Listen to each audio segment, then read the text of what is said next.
Chapter 906 Narit. Gona was in a very good mood today. She had originally thought that she had just captured a small group of stray pirates. However, she had unexpectedly captured a big fish. The commander of the Jiangnan region, Zhu Zheng's niece, could definitely be sold for a good price. Perhaps the Huashu Kingdom person that Lord Sky Dragon King had told them to capture was her. Because of this relationship, Gona did not kill the rest of the people, but had them guarded here. Gona then took Zhu Lark and returned to Narit's flagship to report to him.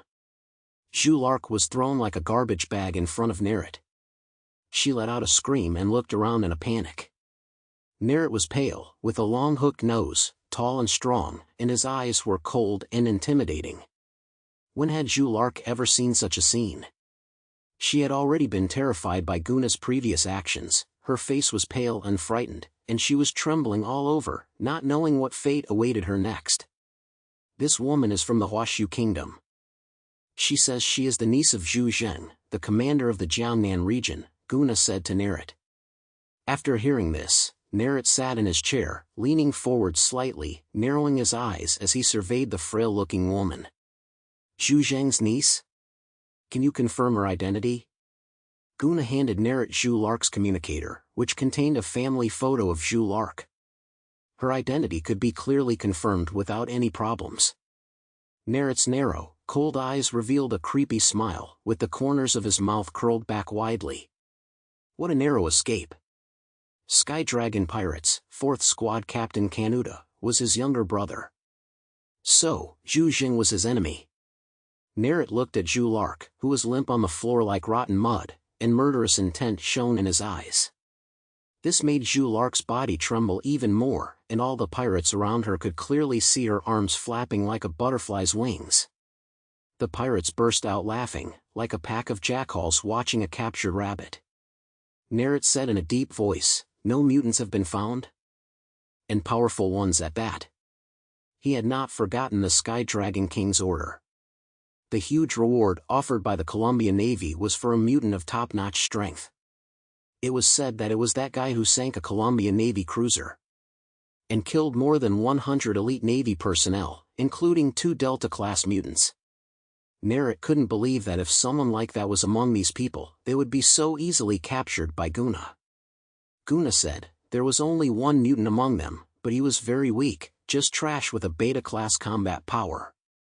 Narit's eyes narrowed, and he suddenly sensed that something was wrong. Did you capture the wrong person? No, that's impossible. Narit quickly realized that they had not captured the wrong person. How could the niece of the commander of the Jiangnan region be alone and in danger, coming to the Starry Sea? The powerful mutant must have been with her. It was just that for some reason, they were not together for the time being. Narit thought about this and got up from his chair. When he stood up, it became clear just how tall he was. He was about 2 meters tall. His muscular body was covered in knotted muscles, and years of fighting on the high seas had given him a strong physique. The heavy footsteps made Zhu Lark's liver and gallbladder tremble. She was at a loss for what to do, not knowing what the pirates in front of her would do to her. What broke her down the most was that her clothes had long been torn to shreds, barely covering part of her body. The cold and the emotions of shame and despair nearly drove her to collapse. What do you want? She stared at Narit, trembling, and her voice was no longer arrogant, just pleading and humble. Narit crouched down and stared into her weak eyes. Now, tell me exactly what you were doing out at sea. And where is the powerful mutant by your side? He raised his right hand, bringing his index finger and thumb together. With a crackling sound, a pure white electrical current suddenly exploded in the cabin. Then came the screams of Zhu Lark. The powerful current passed through her body, and in an instant, she was covered in smoke. A warm current slowly appeared from the bottom of her body, accompanied by an unpleasant stench. Under Narit's electric shock, her body incontinently lost control. The laughter around her grew louder, piercing Zhu Lark's ears like needles. Don't worry, you can take your time to answer, I have all the time in the world. Narit's smile was like that of a demon. No, no, no, no, no. I'll tell you everything. Julark's eyes were unfocused, and at this point she was close to going crazy. As long as she was no longer tortured, she was willing to do anything. At a certain moment, it seemed that she had thought of something that she had forgotten at one point. Not long after setting sail, she had seen a group of women imprisoned by pirates. She recalled what those women had ended up looking like after being tortured. The next day, Jangi was fully prepared and then left Tianhai City, heading for Rocky Island. The power of a space ability user became more and more apparent as his ability index increased. Although the space ability did not have an absolute advantage in terms of offensive ability, in terms of comprehensiveness, Jangi had not encountered anyone better than him so far. Take the simple teleportation ability. Space Shuffle can ignore all physical obstacles and complete a crossing within 1,000 meters. This method, which does not rely on any modern technology, is so advanced that even the most advanced military technology cannot detect his presence. In other words, the naval blockade that the Colombian Navy is so proud of and believes to be impregnable is useless against him. After more than half an hour, Jangi finally located Rocky Island on the sea. However, when he landed on the island, he felt an inexplicable sense of oppression. Jangi could not help but feel a sense of alarm. Ever since awakening Time Echo, his premonitions of crisis had become increasingly strong. I was only gone for a day, could something have happened on the island? No, we left from the Ice Mist Sea, and we didn't turn on any electronic communication equipment along the way. Even if they were really good, it would be impossible for them to find our location so quickly. If Julark and the others are in trouble, it can only be pirates from the surrounding waters. Two white eagles appeared in Jangi's hands, and at the same time, two-dimensional shields guarded in front and behind his body. With his current strength, even if he encounters the great pirate Sky Dragon King, he does not need to worry about a death threat. Anyone who planned to ambush him here was talking nonsense. Jangi arrived at the cave where Julark and the others were hiding. He took a closer look around, but didn't notice anything unusual. He went to the cave entrance, threw 3 stones in, and then coughed 3 times. Soon, old Tian ran out from inside. "Mr. Zhang, you're back," old Tian said with a surprised face. Chapter 907, Ambush Jangi. Jangi felt slightly relieved when he saw old Tian. It seemed that nothing had happened to the people on the ship, but there might be other dangers around the island. "During the day I was gone, nothing happened, did it?" Jangi asked. Old Tian shook his head. "Nothing has happened. Everyone is waiting for you to return." With that, old Tian reached into the cave and said, "Come on in and rest for a while." Jangi nodded and followed old Tian into the cave. But as soon as he entered, he immediately noticed something was wrong. There were far fewer people inside the cave. Julark and some of the crew had disappeared. The next moment, a loud explosion sounded from inside the cave. Jangi snapped back to reality, and in front of him was old Tian's attentive smile, gesturing for him to enter the cave.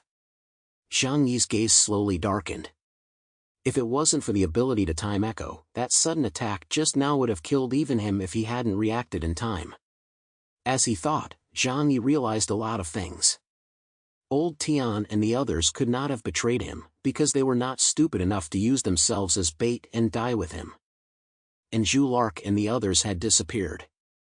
This meant that after he left yesterday, someone else had also left the island. Not only did they take Julark with them, they also set this trap, waiting for him to enter. As for old Tian and the others, they were probably controlled by some kind of ability. The old Tian in front of him now was nothing more than a puppet. Old Tian still smiled. "Mr. Zhang, please come in." Zhang Yi looked at old Tian and nodded with a smile. "Okay, let's go in." Soon after, a loud explosion was heard from the cave. The fire was soaring high into the sky. The power unleashed by more than 10 tons of explosives in a confined environment was incredibly shocking. The mountainside was blown up, and the earth and rocks were flying everywhere. Several kilometers away, a warship slowly sailed over.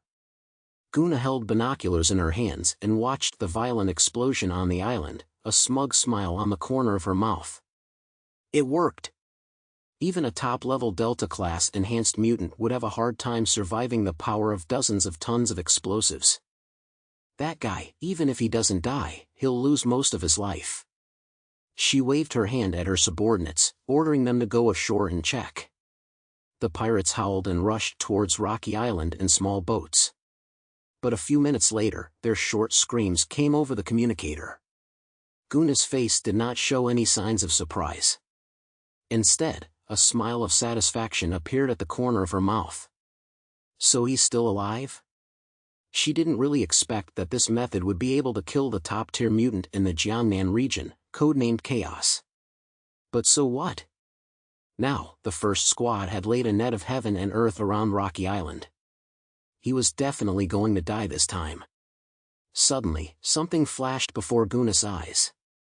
This flash of light became incredibly slow in her eyes. When she saw what it was clearly, a look of fervent fighting spirit flashed in her eyes. It was a person, a man from the Huashu kingdom. Jangi came crashing through the air, his target Gona on the ship. Gona, meanwhile, drew the oddly shaped, huge sniper rifle from behind her back and aimed it at the air. Jangi once again performed a space shuffle, and in just 2 seconds, he was on the ship where Gona was. But the moment he appeared, a bullet came at him with pinpoint accuracy. Boom, Jangi felt as if the space in front of him was rippling like water. It was the distortion of light caused by powerful energy, which gave the illusion of a warped space. Gona was incredibly fast, and was able to catch a glimpse of Jangi in midair. However, the bullet still disappeared into dimensional space, not harming Jangi in the slightest. Gona suddenly flipped off her felt hat, revealing a hideous and terrifying appearance. On her head were hundreds of eyes, like dragonflies, densely distributed on the sides of her head. Compound eyes. With such abilities, she had an extremely powerful dynamic field of vision, and the movements of ordinary people in front of her eyes appeared as slow motion. She raised her gun again, still aiming at Jangi in midair. Although her attack was once again swallowed up by Jangi's dimensional space, this prevented Jangi from using his ability to space shuffle to quickly get close. "You think this is going to stop me from killing you?" Jangi raised his hands in front of him, and accelerated 30 times. The 2 white eagles fired origin bullets, aimed directly at Gona's head. Gona's pupils suddenly contracted. In her vision, the speed of the bullets was still blurry. It looked like she couldn't avoid Jangi's shooting and was about to die. Just at this moment, a sudden splash of water rose from the sea on the side.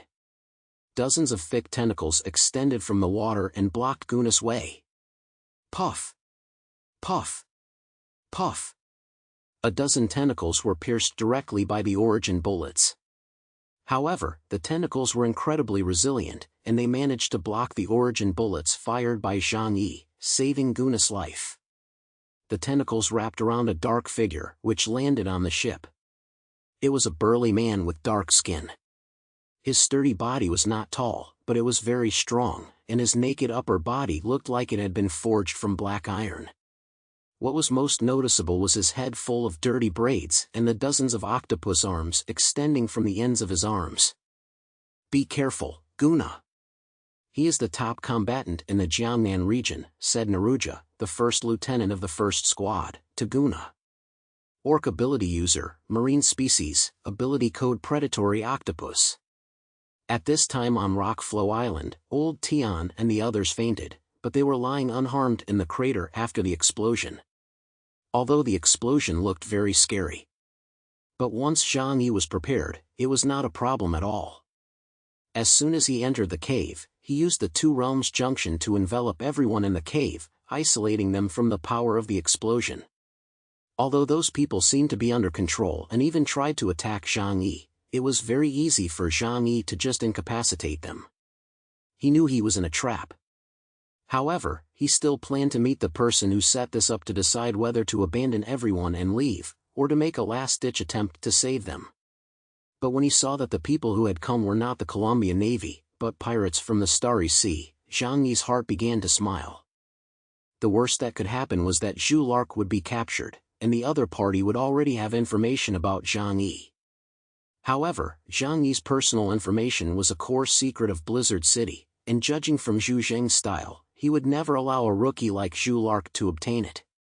What's more, Blizzard City did not know Jangi's real core secrets completely. Just from the fact that these two mutants in front of him dared to provoke him head-on, Jangi knew very well that these guys still had no idea of their situation at this moment. Chapter 908, An Invalid Threat. Jangi narrowed his eyes as he put away the white eagle in his hand. A cyberpunk-style sword appeared in his hand. But just as he was about to strike and kill the two insolent pirates in front of him, a voice suddenly sounded from afar. "You are the Chaos from the Jiangnan region, aren't you? You are indeed the best among the Jiangnan captains, with extraordinary strength. But for now, you'd better not make any rash moves. Otherwise, you'll see this woman's head roll." Jangi looked in the direction of the voice. In fact, he had sensed the presence of that ship long ago. It was an iron warship, a somewhat outdated model that was on the verge of being decommissioned even in the Huashu Kingdom. However, among the many small countries in the Southern Sea, it was a very powerful and sought-after item. Narit, the captain of the first squad of the Sky Dragon pirates, was sitting on the main gun with his legs crossed and his arms folded. In his hands was a chain, the other end of which was tied around Zhu Lark's neck. At the moment, Zhu Lark was lying on the deck like a dead dog, gasping for breath, his eyes dull and vacant, looking like he had been played with. Jangi narrowed his eyes slightly. He could feel that the person in front of him was definitely not ordinary. There were really not many people who could call out his code name and still act so calm and collected. "Are you the Sky Dragon King?" Jangi also did not look at Zhu Lark. Although he had promised old Zhu to protect her, showing excessive concern at this time would only tie his hands. At worst, if Zhu Lark really died, Jangi would just apologize to Zhu Zheng at that time. "I think that if he apologizes, Zhu Zheng won't be able to blame him." Narit shook his head. "No, no, no. Although you are famous, you are not worthy of the Lord Sky Dragon King's personal attention. Let me, Narit, the captain of the first team of the Sky Dragon pirates, come and see your strength," he said, reaching out and tugging on the chain around Zhu Lark's neck. "However, I advise you not to act rashly. Otherwise, this Miss Zhu will be dead." Jangi narrowed his eyes. "You're threatening me, punk?" Narit laughed heartlessly, saying, "What if I am threatening you? As the captain of the Jiangnan region, you should understand the consequences of failing to protect the commander's eldest daughter." Jangi's holy judgment in his hands slightly reversed, and he sneered inwardly. He became more and more certain of one thing. This group of pirates only had a superficial understanding of his intelligence. Otherwise, they would not be so foolish as to say such things. As soon as Narit's words fell, the first officer Naruja leapt from the warship like a bullet and charged towards Jangi. He was actually walking on the water as if he were on flat ground, running towards Jangi at great speed, splashing huge waves with his feet. Even though he was still several dozen meters away, his arms suddenly reached out towards Jangi. In an instant, dozens of huge octopus arms came at Jangi like sharp spines. Jangi swung his right hand, and the black power of the void coiled around the blade. With a single slash, the power of the void turned into a long snake, neatly severing the dozens of arms. Naruja's eyes flashed with disbelief. As a sea beast species, his tentacles were extremely tough and had extremely high defensive capabilities. But when Jangi cut his tentacles, it was as easy as cutting tofu. Naruja did not dare to be overconfident and dove headfirst into the ocean. A moment later, he set off a wave that was over 10 meters high and smashed towards Jangi. At the same time, Gona in the distance also raised her sniper rifle and launched an attack on Jangi. With her dynamic field of vision, she was able to easily lock onto Jangi's position. What's more, the bullets fired from her strange sniper rifle were also very strange. They were white, bone-like bullets with extremely strong penetrating power. Gona, an orc ability user of the sea beast species, was the mother of insects. The bullets she fired were sea worms that she had bred herself.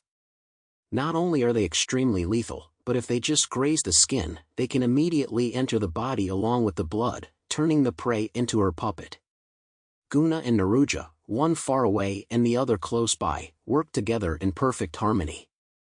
As the two deputies of the strongest first team of the Sky Dragon pirates, their supernatural ability indexes were both around 8,000, and they were extremely powerful mutants. Unfortunately, today, they had misjudged their opponent. Their attack methods were very good, but they could not pose the slightest threat to Jangi, who was known as absolute defense. He just dodged, and already he was hundreds of meters in the air. Naruja and Gona's attacks all missed. The next moment, Jangi dove headfirst, his right hand's holy judgment burning with the raging flames of the void. Dozens of tentacles stabbed out from the depths of the ocean towards Jangi. Jangi did not even dodge, allowing the tentacles to pierce his dimensional space. Physical attacks were almost useless against him. Water repulsion. Once he hit the surface, Jangi directly used the new ability he had learned from fighting the fin dragon. Filling his space with seawater allowed him to move freely underwater. From then on, the deep sea would no longer be Jangi's weakness. Jangi entered the water, his blade sweeping across, and a huge black flame, like a crescent moon, was aimed at Naruja in the sea. Naruja's pupils suddenly contracted. He didn't expect that his opponent, who was clearly a mutant with space abilities, would be able to dive to the bottom of the sea to fight him. But there was no time for him to escape. The huge black flame transformed into a huge blade. It was a very large blade, so large that there was no way he could escape from its reach. Rumble. The loud noise did not come from an explosion, but from the sound of the sea water rushing down from the surface at great speed. The power of emptiness could devour everything, including the sea water, as well as Naruja's body. With just one move, this pirate master with an ability index of 8,200 was cleaved in half by Jangi. Jangi, true to the principle of not wasting anything, did not cleave his head open, but just beheaded him. Then he grabbed Naruja's head and rushed out of the water. When they saw Naruja killed in an instant, Gona and Narit were both shocked. They knew that Jangi was very strong, but they had never imagined that a mutant on land could be so powerful in the ocean. Naruja had a record of defeating even Captain Jangi. Although he was no match for Jangi, he was able to save his life. Of course, this was also related to the fact that the opponent's abilities were not conducive to being used at sea. In fact, Narit was not wrong in his thinking. If it had been before Jangi set sail, and they had suddenly encountered an enemy like Naruja, they would really have been at a loss. But he had been entangled with the fin dragon at sea for too long, and had gained a wealth of experience in naval warfare. Narit already sensed something was amiss in his heart. He stepped on Julark's back and lifted the chains binding her with all his strength, causing her neck to be lifted up sharply and her eyes to roll back from suffocation. Chaos. Are you really not afraid that I will kill this woman? How dare you resist? Jangi looked at him with emotionless eyes and said coldly, even if she dies, it was you who killed her, what does it have to do with me? Chapter 909 Weighing the Pros and Cons. If Julark dies, Zhu will more or less have some opinions about Jangi. Even if he doesn't say anything, this kind of emotion is impossible to disappear. However, that was not a problem that Jangi needed to consider at the moment. He was able to survive until now in the end times, and it wasn't because of anyone's care. If it wasn't for his own formidable strength, Zhu would have long ago used him as cannon fodder and he would have died countless times already. Even if Julark died here today, as long as Zhu needs Jangi's help, he will still treat him politely. Jangi thought very clearly. After killing Naruja, he immediately set off to kill Gona. Narit didn't send out any other pirates in this level of battle. Because no matter how many ordinary pirates came, they would just be sent to their deaths. After Jangi killed Gona, the next step was to kill Narit. The head of the captain of the first team of the Sky Dragon pirates is worth a lot of bounty. Jangi licked his lips, and your origin must be delicious. Narit dared to come and surround him, so he must have captain-level strength. Nowadays, only captain-level origin is of value to Jangi. Since the other party had come to him voluntarily, he would certainly not be polite. At this point, Gona began to panic. Narit never imagined that Jangi would not take Zhu Lark seriously at all. Facing Jangi, who was charging at her, Gona used her dynamic vision shooting ability to disrupt Jangi's space shuffle. At the same time, she opened her mouth and, as if regurgitating, her throat convulsed a few times, and a large number of white worms were vomited from her stomach. The worms were fusiform in shape and flew towards Jangi out of thin air. A large area of white hua interfered with Jangi's vision. He swung his sword horizontally, and the flames of the void swept away the worms in front of him. Gona had already dived into the water and disappeared. At that moment, Narit sensed that things were getting out of control and decided to use his final desperate move. He grabbed Zhu Lark by the head and lifted her up. Then Narit yelled at Jangi, "Chaos! Since you don't care if this woman lives or dies, then you just let her die." After Narit finished speaking, he reached out and threw Zhu Lark towards a nearby pirate ship. Narit's actions caused Jangi to hesitate for a moment. Originally, after he killed Zhu Lark, Jangi would have no qualms. But now that Zhu Lark had a chance to be saved, Jangi instead needed to weigh the pros and cons. There was no need to leave a thorn in Zhu Zheng's heart. Even now, Zhu Zheng would say that he understood Jangi and would not settle scores later. But no one could guarantee what would happen in the future. Jangi did not have much time to think. He turned around and used a few space shuffles to get to the pirate ship. Just as he reached out to grab Zhu Lark, a sense of crisis struck him, as expected. Jangi was not the least bit surprised. Time Echo would have predicted the impending crisis and issued a warning. He had already seen what it was. Narit's warship had fired a heavy torpedo, and its cabin was filled with explosives. The moment Jangi's hand touched Zhu Lark, he opened the two realms junction. Almost at the same time, a violent explosion occurred on the sea. In the worst case, it was impossible to escape using the space shuttle while the two realms junction was deployed. The explosion would last for quite some time, and he could only use dimensional space to absorb the power of the explosion. Narit stood on the main gun of the battleship, staring viciously at the center of the raging explosion. Even if you are strong, it won't be so good to have an extra burden and withstand 2 more rounds of explosions. Although Zhu Lark understood Jangi's limited abilities, after all, the two had spent several months together and she still knew some of his information. Under Narit's electric torture, she had already confessed everything a long time ago. This young lady was even more spineless than you could imagine.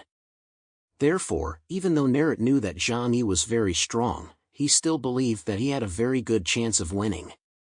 Even from a statistical point of view, Jangi's supernatural ability index was several hundred points higher than his. However, a true practitioner of actual combat would sneer at the so-called supernatural ability index. In actual combat against an enemy, the factors that affect the outcome are more important than the supernatural ability index itself. With the right time, place, and people on his side, what could possibly go against him? However, there was one thing that Narit did not know. Throughout the Jiangnan region, Jangi was one of a kind. Other mutants were trying every means possible to increase their ability strength, so that they could defeat their opponents more quickly. Only Jangi was not that interested in defeating others, but was instead thinking of ways to survive. This resulted in the strange situation of having an ability index of 9,700 points, an attack index of 9,400 points, and a defense index of 12,000 points. Narit had never seen such a stubborn mutant, especially one that was so stubborn and yet so powerful. The world of pirates was full of lunatics born to be war maniacs. Therefore, when Jangi carried Zhu Lark and flew out unscathed from an explosion equivalent to hundreds of tons of TNT, his eyes changed. Jangi carried Zhu Lark, who was like a dead dog, back to Rocky Island. However, he was not letting his guard down. The two explosions had a significant impact on his dimensional space. And he still had to face Narit in his prime. So far, Jangi did not know Narit's specific abilities or his ability index. However, the Jiangnan regional headquarters had previously obtained intelligence on the Sky Dragon King showing that his ability value was as high as 9,800 points. As the captain of the fan army, Narit's highest ability value could not exceed 9,500 points, which was lower than Jangi's current 9,700 points. In addition, Jangi was better at defense. After weighing up the situation, Jangi believed that he was still in an advantageous position. Although the odds of victory were only 95%, it was still possible to win. Jangi felt that Narit's supernatural ability index was around 9,500 points. In reality, Narit's ability index was only assessed at 9,300 points. But Narit believed that Jangi's ability index was around 9,500, and that he himself, with the advantage of location and the first move, had already seized the initiative on the battlefield. The two were one crazy and one calm, so despite the huge gap in ability indexes, a strange stalemate had emerged. Narit decided to take the initiative. Jangi was carrying a Zhu Lark in his hands, and Narit thought that it would make Jangi hesitate to attack, and become a burden for Jangi. This was the perfect time to strike. "Gona!"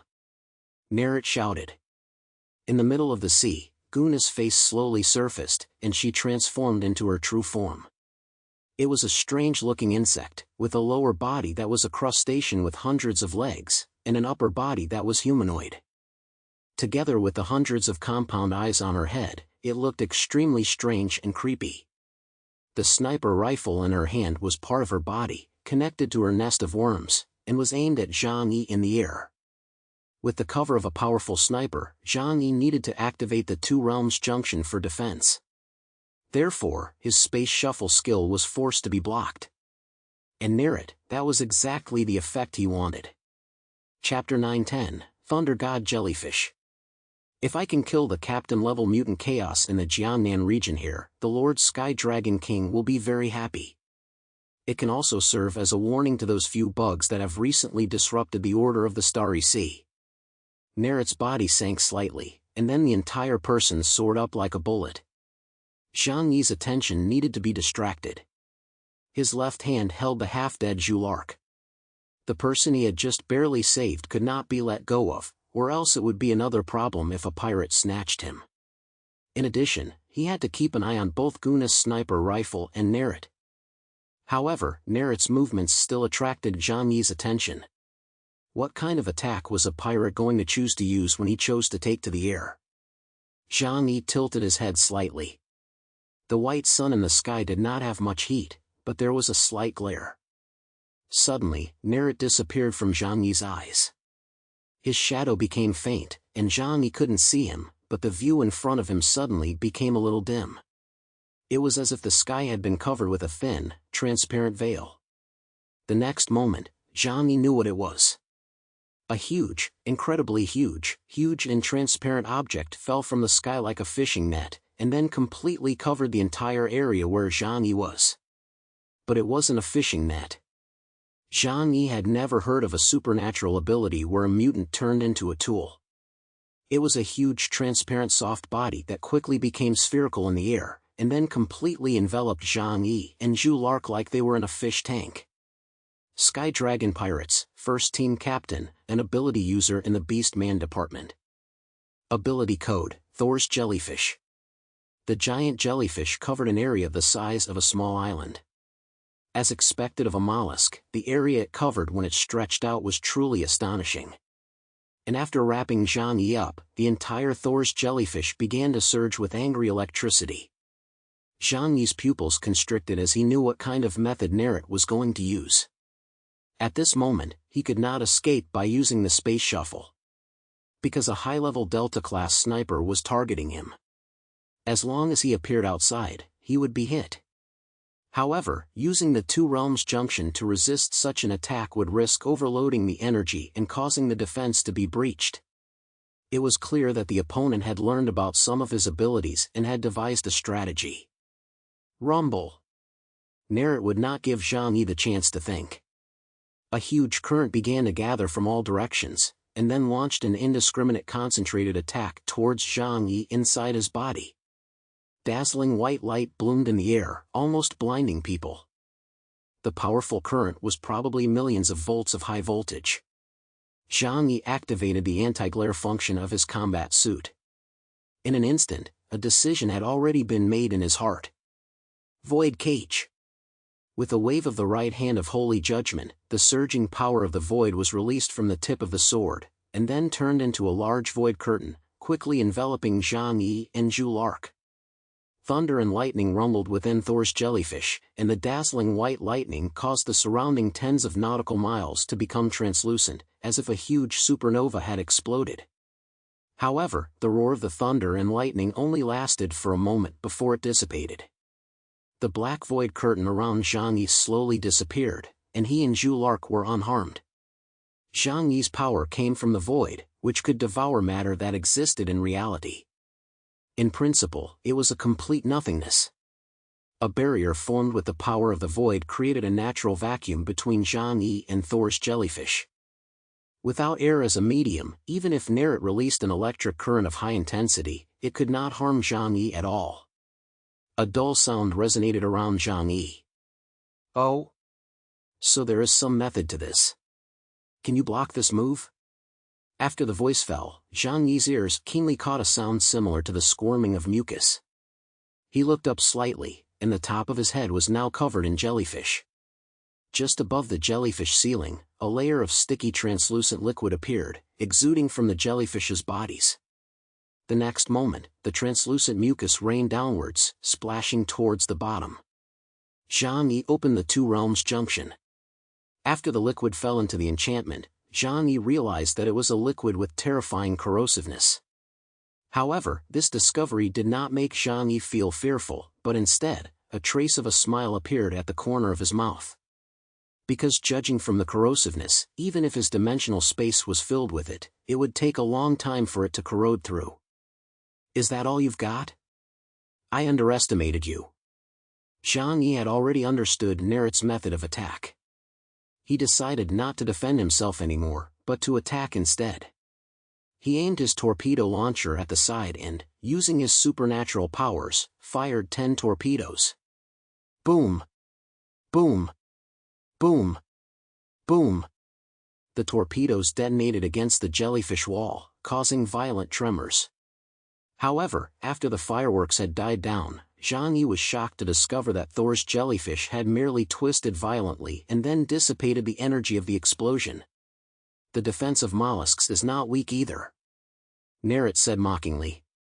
You are not the only one who is good at defense. As soon as he finished speaking, the huge jellyfish body suddenly plummeted towards the sea. The sea was his true home. He was going to drag Jangi down into the deep sea. Jangi sneered, this is nothing. You're getting ahead of yourself, aren't you? Since the torpedo didn't work, let's try the sword.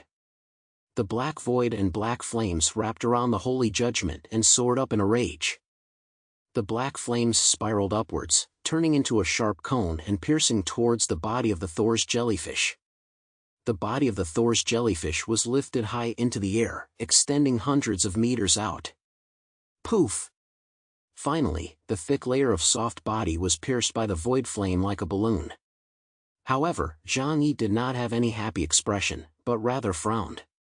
The gap that was pierced was actually healing at a speed visible to the naked eye.